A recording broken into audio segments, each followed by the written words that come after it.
大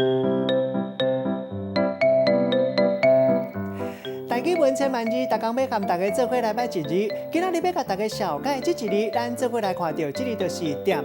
店就是室内百货卖物件的所在。那洗衫叫做洗衫店，剃头叫做剃头店，啊那卖饼叫饼店，带糜食饭的叫饭店。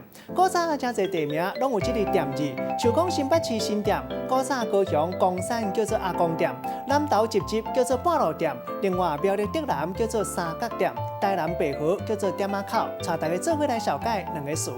头一个店号就是店名，有人讲是字号。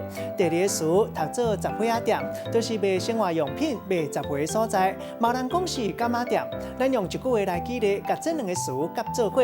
譬如讲，这间杂货仔店的店号叫做拢来，希望大人囡仔拢来交关。店名号甲真趣味，嘛真斗搭。今仔日小解这一日店提供给大家来参考。